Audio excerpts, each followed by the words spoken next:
和舞台上的火药一样，这小院的确是凶手藏身的地方。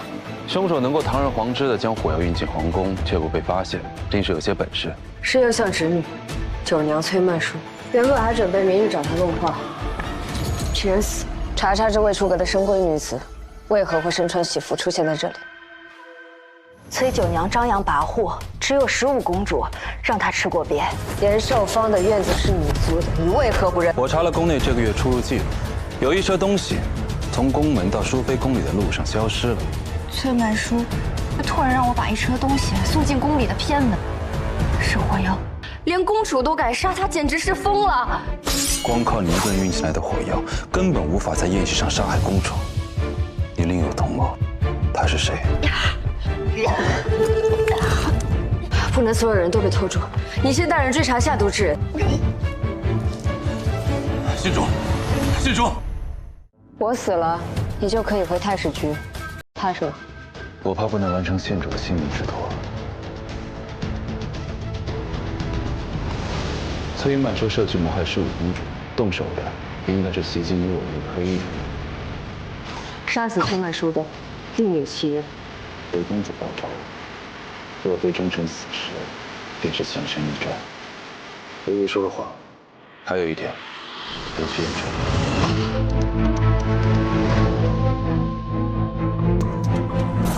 林明就是对王胜情深意重臣。又来迟了一步，难道是杀害公主的凶手杀害了林宁？我们被骗了。林宁，不，林宁是凶犯，但只是其中一个，而另一个凶犯比林宁更有力，更无声无息。太史成，你去面圣吧，用我一命抵婉顺一命，这是我的代价。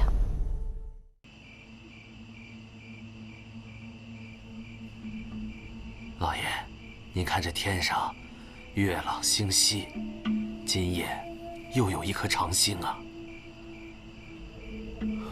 这1个月内，已经有5颗长星出自东门，此乃不祥之兆啊！哦，老爷，孙仲啊，你去看看少爷睡了没有？是。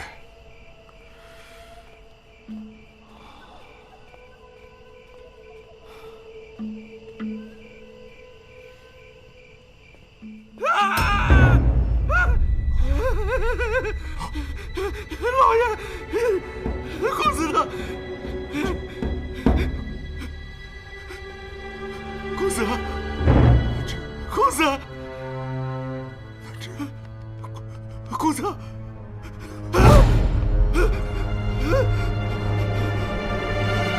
大志，大志。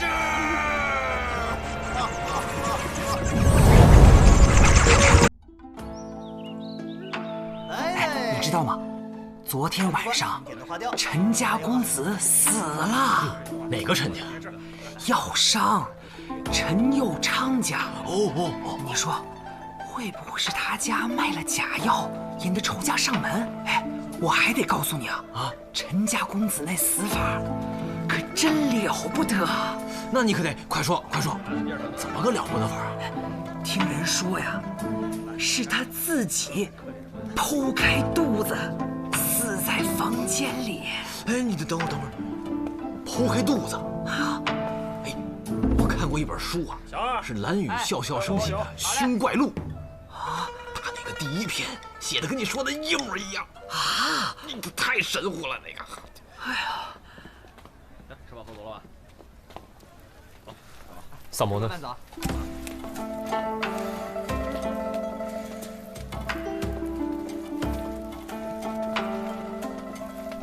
萨摩呢？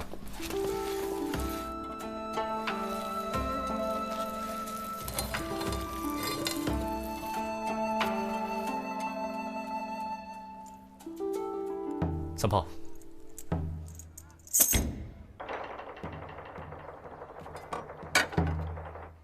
萨摩多罗。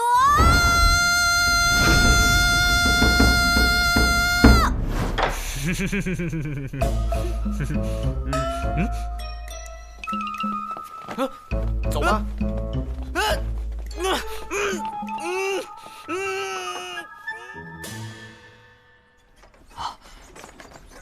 各位官爷，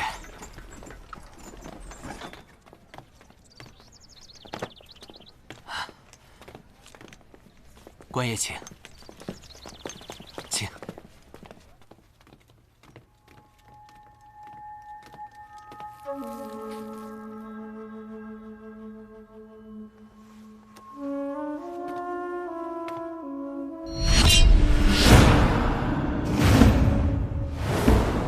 死了有5个时辰，看样子致命伤就是腹部的刀伤，肚子被剖开，凶器应该就是他手上的这把匕首。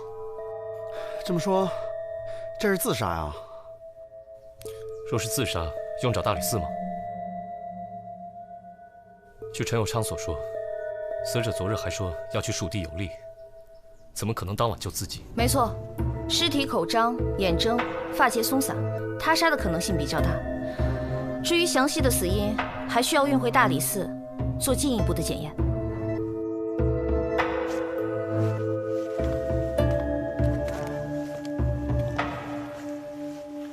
写的什么？长星横天，必有灾也。次日，书生手持利刃，剖腹死，盖灾星或人也。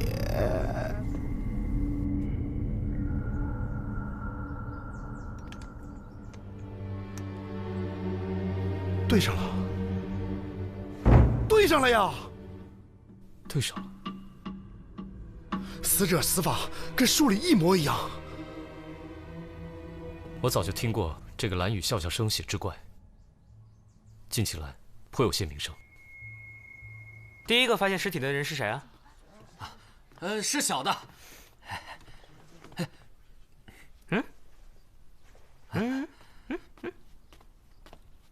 回官爷，正是小的。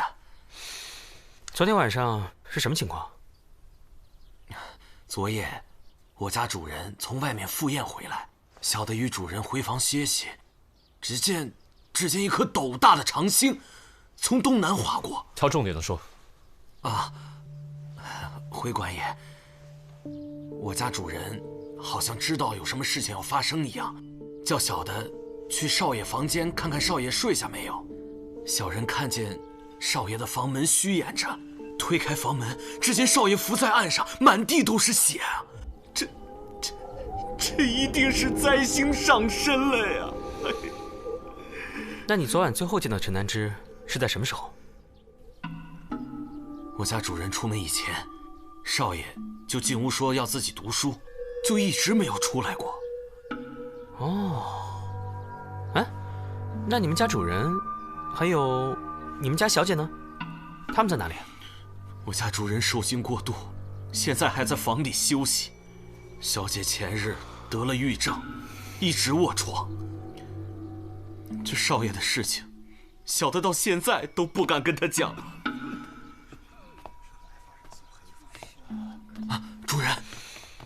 主人，官爷，千万要给小民做主啊！你们家公子平日有什么仇人没有？南之平日就不爱打理生意，交往的也都是些书生。要说仇人，最多也就是诗文上纷争罢了。我看陈南之桌上放了一册《凶怪录》，你之前可曾见他读过此书？小民以为，志怪传奇都是些不入流的东西。况且这神神鬼鬼不好招惹，所以往日都不许南之沾染这些东西。你可相信鬼怪上身的传言啊？南之不会是罢了。南之，你先回房休息，我们再四处看看。是。孙仲，留下来好好招呼几位官爷。是，主人。那边那位书生打扮的人是谁啊？哦，那位是小姐的教书先生，姓柳。柳先生，请您过来一下。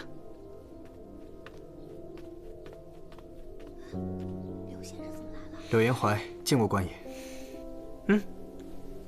这位先生年纪轻轻就做了教书先生，想必一定文采过人吧？官爷高抬，小人在家中种过秀才，只因家贫无缘在世，便留在长安做了教书先生。柳先生与少爷有过交情，是少爷力荐柳先生留在陈家的。哦。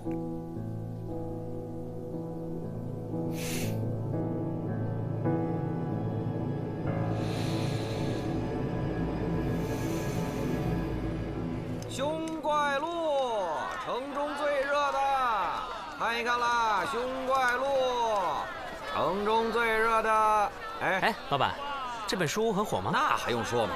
陈家公子一死，今儿早上卖了100多本了。哦，这个蓝雨笑笑生是何方神圣？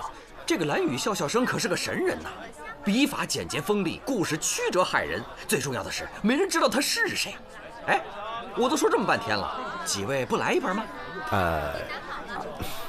既然有了，那再看看别的。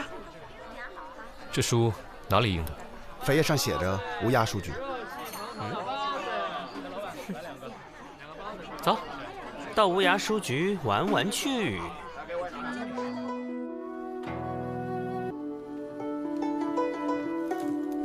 来人！大理寺办案，把你们掌柜的叫出来。官爷，请稍等。几位官人有何贵干？你就是书局掌柜的？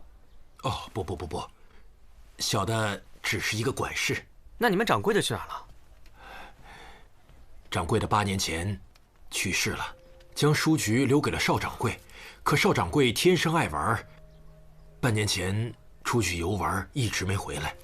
现在书局由我来管事。可听说要伤陈家公子之死？哦，有所耳闻。那你可知道，陈公子的死法和你书局印的《凶怪录》中一则志怪故事一模一样？小的明白几位官人的来意，只是书局只负责挑选和售书，蓝雨笑笑生与书局之间向来只是书信联系，从无当面往来，从无接触。官人们如果想接着查案，可以去风华楼问问，那几个写传奇和戏本的书生都爱在风华楼谈天切磋。小的这边忙不开，先行告退。三炮，萨摩呢？啊，不知道啊。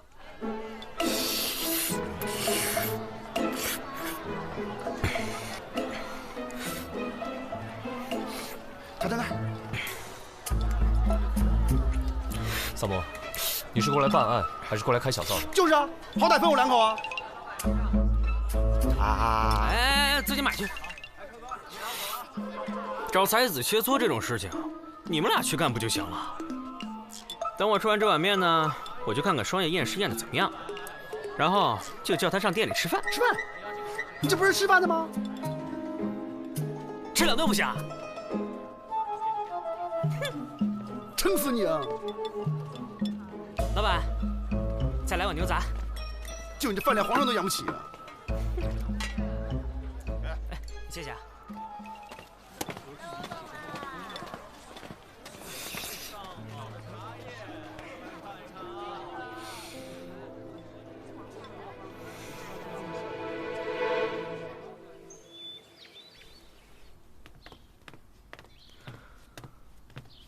有什么发现吗？我已经检查过了，致命伤就是腹部的刀伤，但是它是什么？如果是自残的话，会因为腹痛入刀口深，出刀口浅；但如果是他杀的话，配合一下呀。他就会拼命的挣扎，伤口必然是深浅不一。可是这具尸体上的伤口也未免太过平整了。那会不会是他死之前被迷晕了？正在做检测呢。稍安勿躁啊。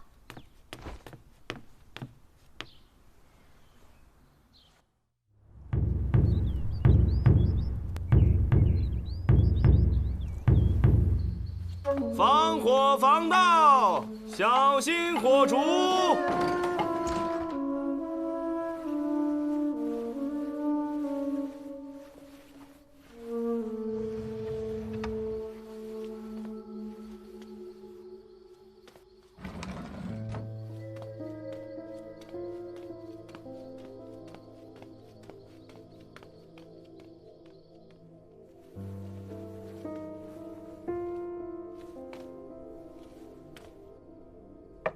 娘子，是我。快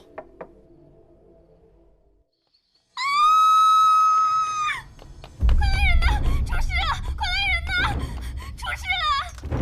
闪开，闪开，闪开！哎呀，李少卿啊，您总算是来了，您快看看吧，来看看。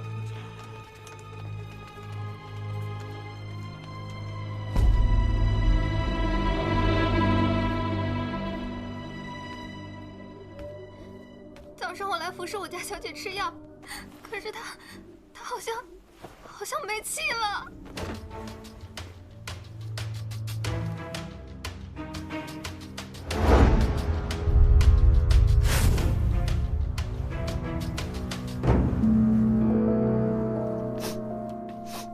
怎么这么香？你们小姐平时都点这样重的熏香吗？我们家小姐身体不好，从来都不爱点香。尸体没有一点伤口，难道是中毒？哎呀，到底是谁对小姐下如此狠手啊？哎呀！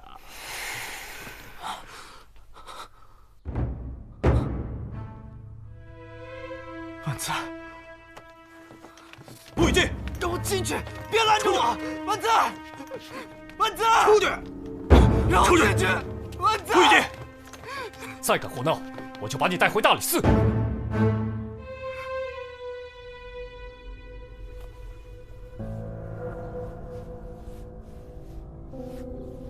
有女子夜难寐，行至院中，遇一男子俊朗有异香，情生随好合。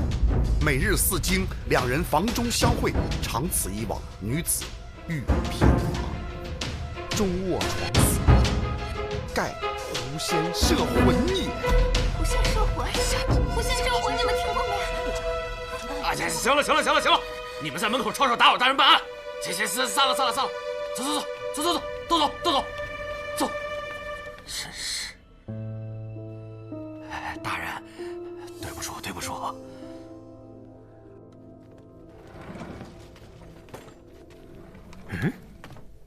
大人，这间就是柳先生的房间。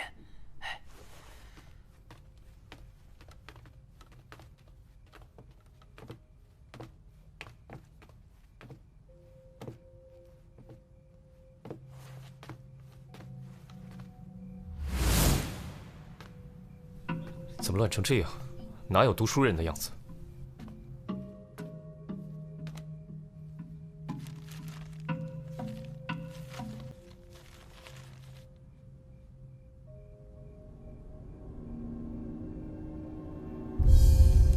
那小子果然有问题。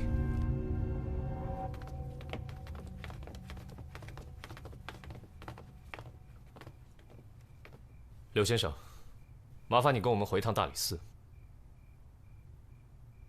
我们在你房间里找出了凶怪录的草稿，不管怎么说，你都脱不了干系。你们是怀疑小生是凶手了吗？柳先生，我们是不是应该叫你蓝雨笑笑生啊？哎呀，得亏啊抓到了这个蓝笑笑啊，不是蓝雨笑笑生，要不然啊他还躲在府里，多危险啊！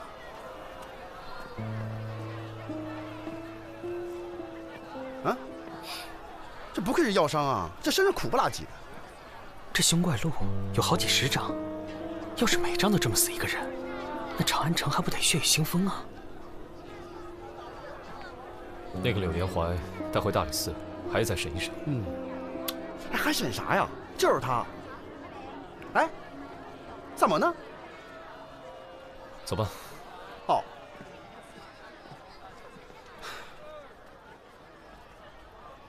请，1日3次，按时服药啊。好，谢谢老板。行，慢走啊。哎，老板，问你个事儿啊，昨天是不是有个书生模样的人来你们这儿买药啊？哦，确实有这么回事。哎，他买的什么药啊？这病人的隐私，我怎么能随便？懂。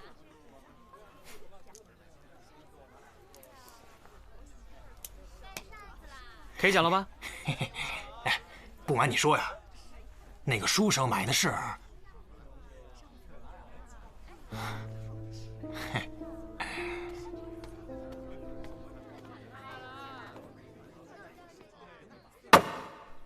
柳延怀，你与陈家姑娘私通，却被陈南之发现。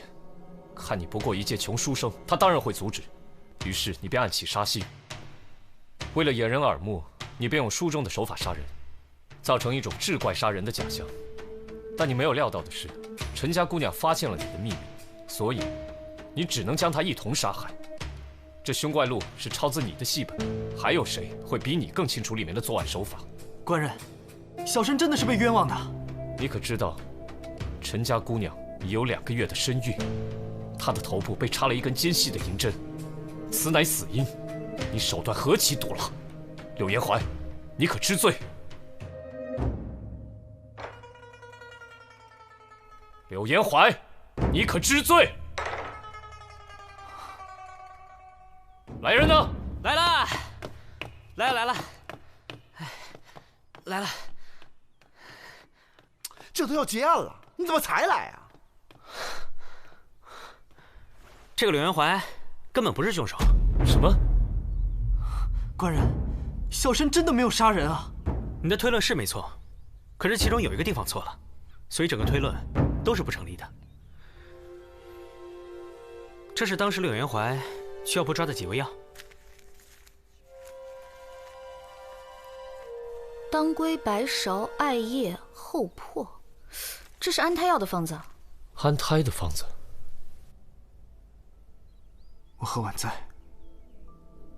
是真心相爱的。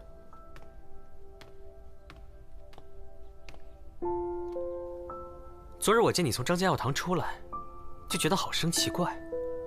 明明陈家就是最大的药商，何必要跑大老远到张家药堂去买药？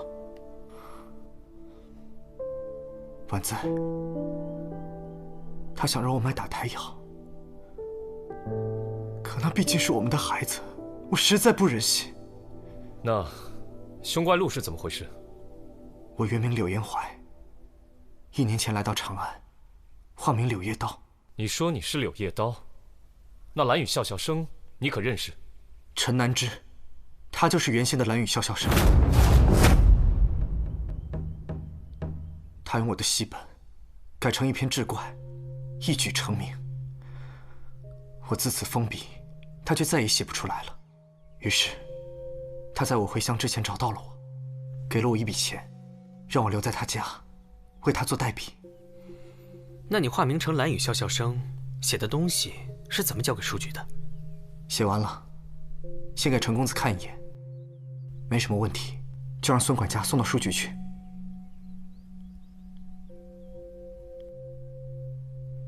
我从未听过有人愿意为剽窃自己作品的人代写。小生自然是有难言之隐，家母病重，急需用钱。我原先对他是心怀怨恨，可我与婉在情投意合，便不再计较这些陈年旧事了。这也只是你的一面之词。即使你不会杀陈婉在，但你杀陈南之的动机还是有的，而且你还没有不在场证明。那天晚上我在婉在房中陪他，昨天晚上也是，一直待到4更。我可以对婉在发誓，我真的没有杀陈南之。即便如此，你现在也脱不了嫌疑。来人，先将柳延怀收押。大人，草民冤枉啊！我可以对天起誓，我真的没有杀人。大人，我总觉得这柳延怀不像是凶手。你是在质疑老大的办案水平喽？如果这柳延怀与陈家小姐是真心相爱的，按照他的说法也能说得通。而且柳先生面相和善，并不像是面相。死人玩多了，该相面了是吧？切，你也不用白我啊。这样，那你说说，除了这柳延怀，谁最像凶手？这。好了好了，看你们愁成这个样子，把那个柳延怀交上去，不就什么都完了吗？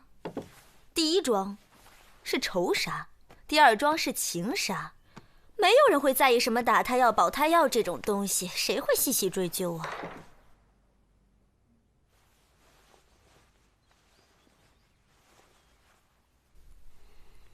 动机是什么呢？谁会希望这两个人都死呢？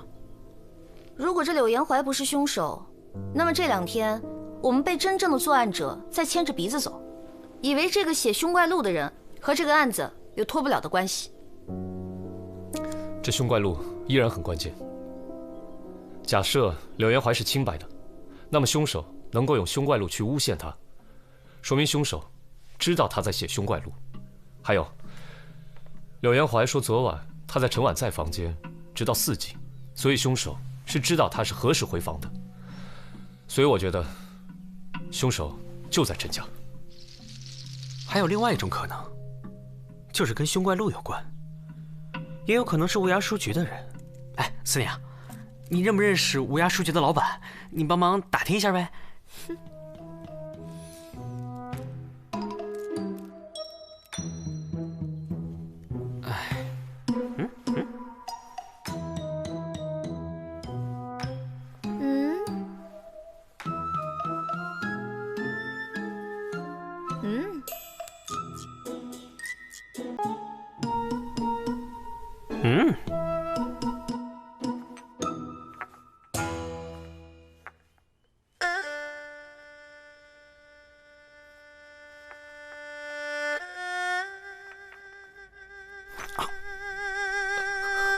包在我身上。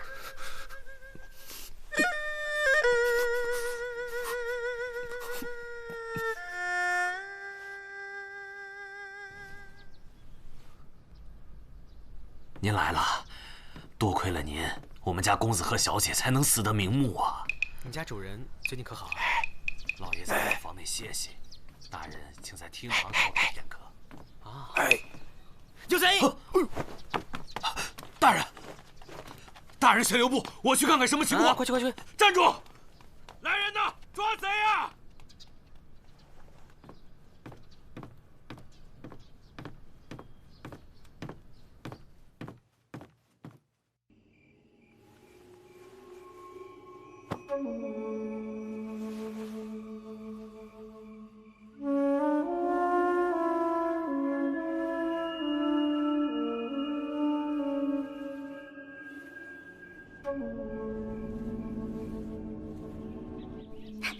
还是长安好啊，茶闻着都比别处的香。子苏来了。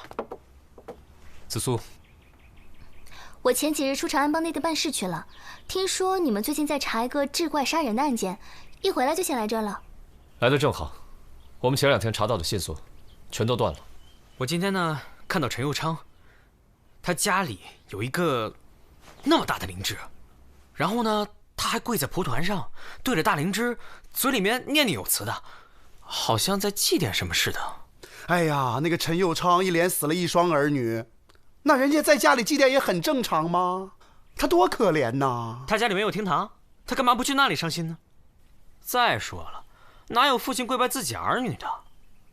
还偷偷摸摸的在祭拜，一定是另有其人。哎，不过你刚才比划那个灵芝也忒大了点吧？是吧？我就跟萨摩说嘛，要真有那么大灵芝，早就成精了。你肯定看走眼了。真的有这么大灵芝？子苏，你说说看，你有没有见过这么大灵芝啊？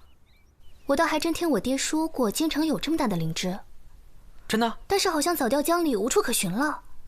到底是怎么回事啊？大概20年前，鲁郡有2个采药人，一个姓周，一个姓陈。2人一起在深山采到一颗大如铜盆的灵芝，就立马通知知县上报朝廷。朝廷就让他俩把灵芝送到长安城。谁料途中遇到水匪，周家人全家都死了，陈家人都是侥幸逃脱了。又是姓陈。那这案子后来破了吗？没有记录。那陈家后来怎么样了？不知道，大概继续回去采药了吧。那你说这灵芝怎么会到了陈佑昌的手里呢？说什么呢？这么大个长安城，有几颗大灵芝很正常。大灵芝虽然是稀有药材，但陈佑昌人家是大药商啊，大药商有大灵芝，很奇怪吗？大药商有大灵芝不奇怪，可是没事拿个大灵芝出来拜，这肯定有问题。这个陈药商确实有问题。你们聊什么呢？聊个大灵芝。什么大灵芝啊？要你管？哎，四娘，这陈佑昌是哪里人？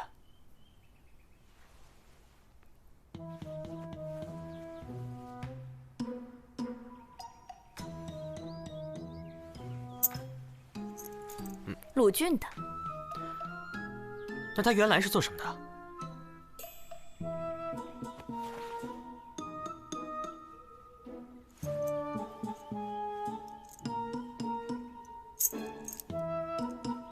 不知道啊。哎，朝廷命官也是人呐，不带这么欺负的啊！哎，这么看，当年的水难另有隐情。我看这个陈药商确实有问题。快！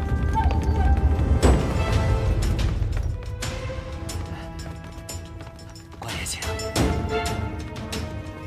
哎，干嘛呢？你俩门口守着。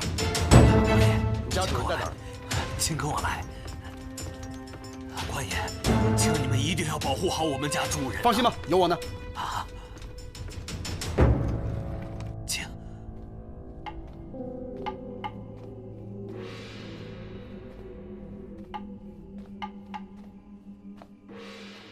关门关窗，防偷防盗。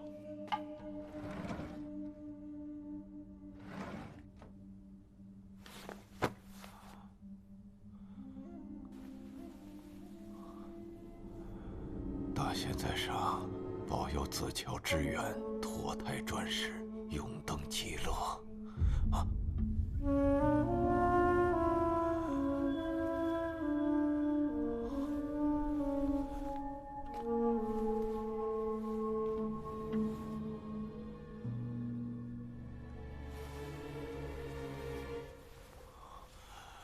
大仙在上，保佑子乔之源，脱胎转世，永登极乐。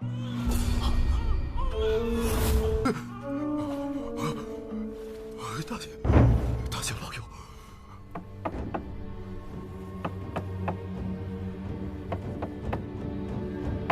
老爷，您没事吧？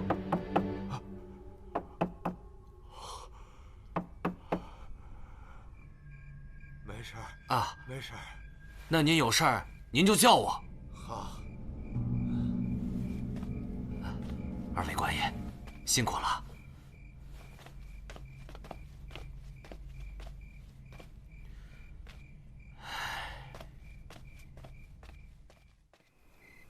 我查到一件事，这无涯书局的老掌柜曾经收养过一个姓周的男孩。周家？难道是被害周家的后人？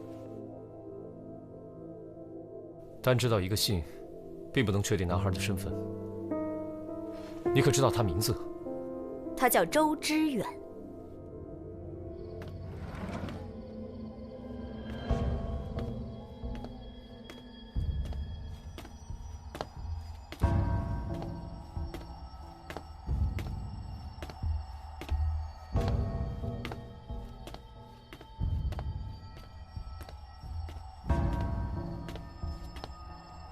谁？啊，呀，各位官爷，今天晚上天气特别凉，小的特地备了一点热汤啊。这喝了热汤啊，身子就不凉了。快，趁热喝了吧啊！趁热喝。说是这老掌柜死之后，这姓周的就继承了书局，但现在整个书局里都找不到这个人，只有一个姓常的管事与他来往。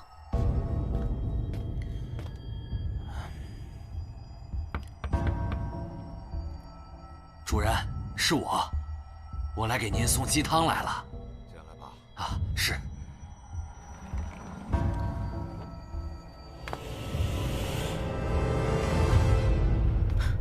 等一下，孙仲进府有多久了？半年前。不好！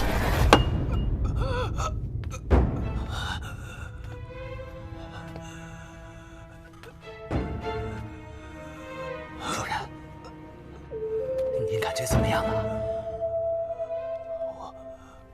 我有点头晕。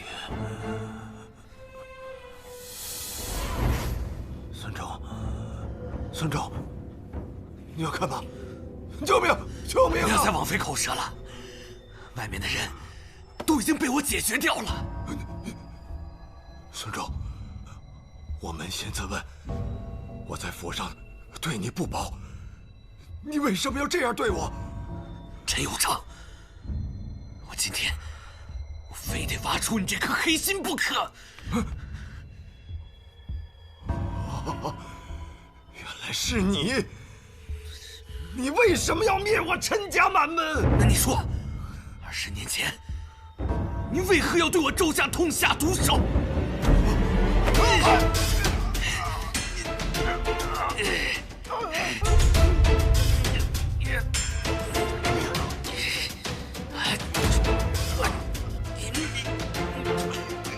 求你死！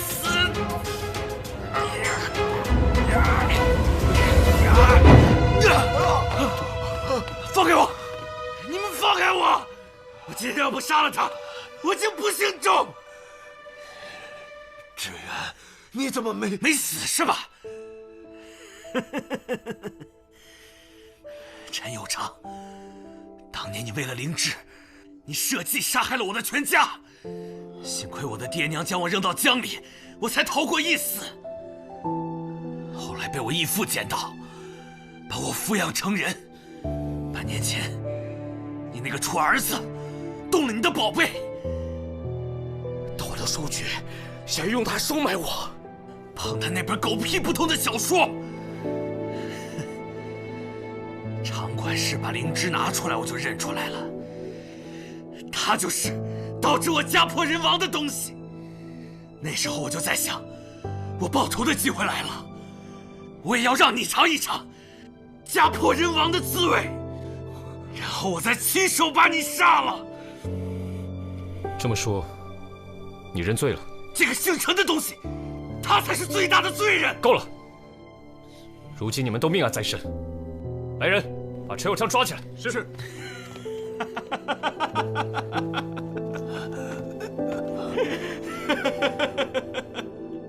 我敢做敢当，但是我没有想到，为什么你们偏偏在这个时候出现？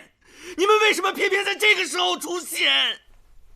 你一定很奇怪，自己究竟在哪里出了错误？其实，你每一步都是错的。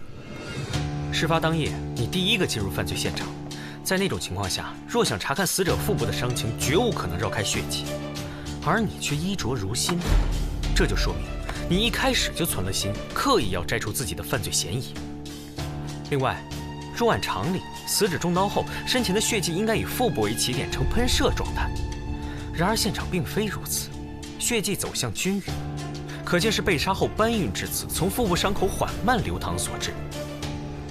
另，血迹喷溅在书稿上，而书桌上却一滴都没有，可见此处并非第一犯罪现场。显然，凶手试图把犯罪线索引向凶怪路。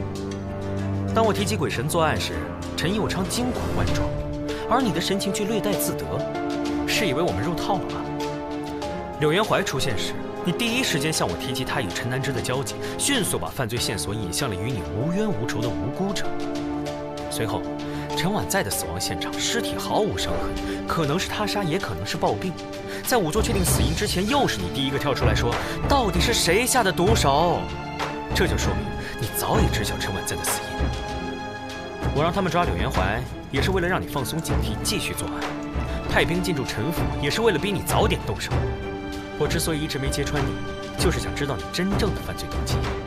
你作为被老掌柜收养的儿子，接管了乌鸦书局，又碰巧碰到了陈南之的书稿一事，所以你就阴差阳错地找到了当年灭门案的线索。于是乎，你改名换姓进入了陈府。根据无涯书局的场馆师说，邵掌柜半年前出门游历未归，你来到陈府也正好是半年前，这未免太巧了吧？根据柳元怀所言，他每次写好书稿，都由你亲自送往书局。而场馆师却说，雨兰与笑笑生只有书信往来，从无半点接触。命案当前，一个书局的管事冒险包庇一个药店的下人，这也未免太诡异了吧？你为了复仇，竟然把无辜的柳元怀也卷进来，其心何毒，其罪当诛。带走。是。走。没想到被一个客栈的杂役给看破了。老天爷不开眼呐！哼。哎，你知道吗？乌鸦书局出事了。我听说了，乌鸦书局的邵掌柜和药商陈佑昌被当街斩首，也真是天道循环，报应不爽啊！为了一颗灵芝，死了那么多人，这哪里是仙草啊？明明就是妖草。人死不能复生，想必陈家小姐泉下有知，也不愿见你在此买罪。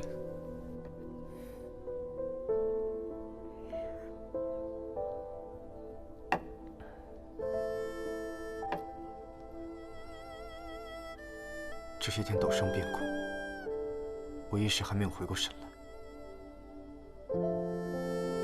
我给你在翰林院安排了职务，负责看管藏书阁，拿的钱可能比陈南之给你的少一些，但你可以看里面的藏书，我想对你的写作会有些帮助。真是有劳李大人费心了。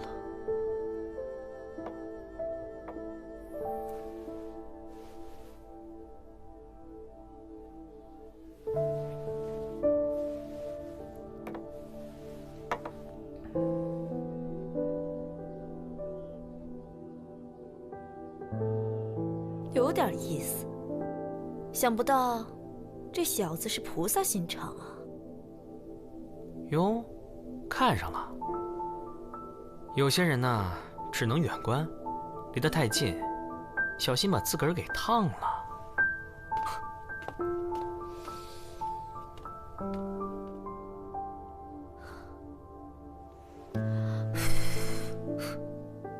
烫一下也不会死吧？